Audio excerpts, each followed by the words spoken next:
This project required that we put our best men on the design of the new graphics and control schemes.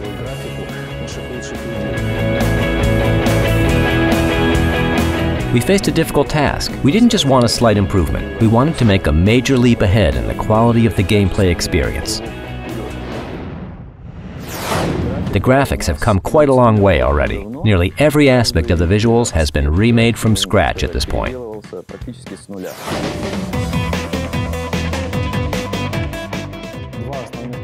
The two major points we focused on for the graphics were the airplanes themselves and the overarching element that brought it all together, making things appear more unified.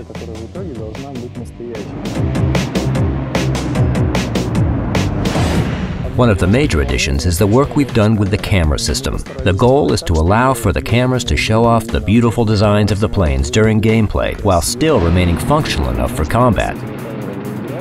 At the same time, we're hoping it amplifies the depth of the experience. Currently, you can see that some very advanced shaders are used for the planes. Because of this, you can distinguish different types of metal which reflect light in different ways.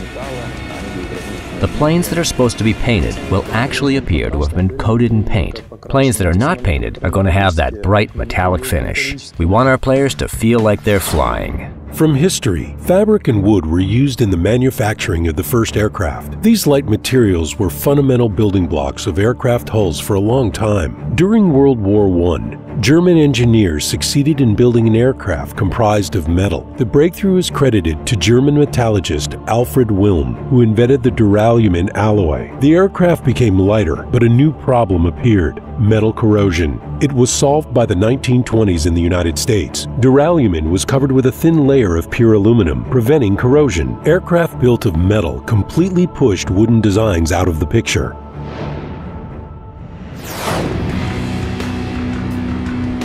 The players will be able to feel the flight is more realistic, more dynamic, and more exciting.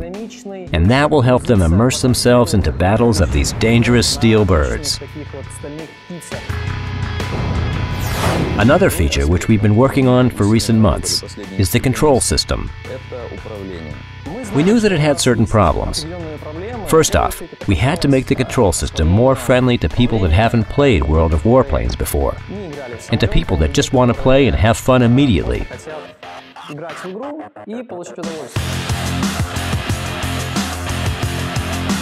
Specially trained people have made a lot of iterations and different prototypes. We haven't even shown all of our attempts during alpha or beta testing.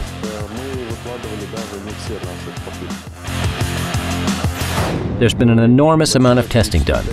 We've done a lot of experiments, since we want to find the best of all possible control systems and flight physics. From history, the first balancing control system for aircraft was pioneered by German engineer Otto Lilienthal. The glider was adjusted by changing the pilot's body position. His weight was about 75% of the total weight of the aircraft. Otto's first flight was performed with his knees pulled up. These simple controls were eventually replaced with mechanical controls. Elevators eventually added a rudder, but roll was originally achieved by tilting the wings. Ailerons appeared later. All the elements of a glider were controlled by the pilot's muscle strength through a system of levers and rods. An increase in speed and size of combat aircraft necessitated the advancement of a more complex control system. A pilot's physical capabilities were supplemented with various amplifiers. Different systems appeared, helping the pilot at critical moments, such as an automatic withdrawal from a dive mechanism. This led to creating the automatic control system, which made the whole piloting process much easier. However, any control system still entirely relies on the manual input of the pilot. It is hinging upon their skill, experience, and intuition. In the current build, there's a predictive feature between the player and the flight interface. This control mechanic keeps track of all the little things that a very experienced pilot would be paying attention to, allowing the player to be able to pull off complex aerobatic maneuvers with relative ease. The new control system consists of two modes, combat and assault. Their main differences are the autopilot behavior and the camera setup that shows the battlefield and the plane itself. The Combat mode allows for the most versatile control. The plane will do barrel rolls, loops, etc., all responding to the player's input. It provides a good view and a solid responsive flight feel. It's designed for rapid but precise maneuvers.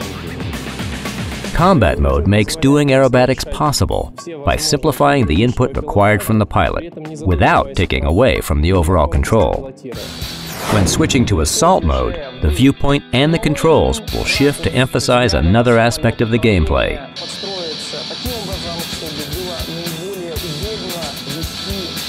The camera switches to a view under the plane's hull, providing a much-needed perspective shift when making a run for ground targets. It makes the terrain and those targets much easier to distinguish. Assault mode is specially designed for low-altitude flight and zeroing in with rockets, bombs, and cannons. It's almost an entirely different game using this mode. This feature provides a slightly different feel for the pilot assistance AI. It helps to steer the aircraft more gently.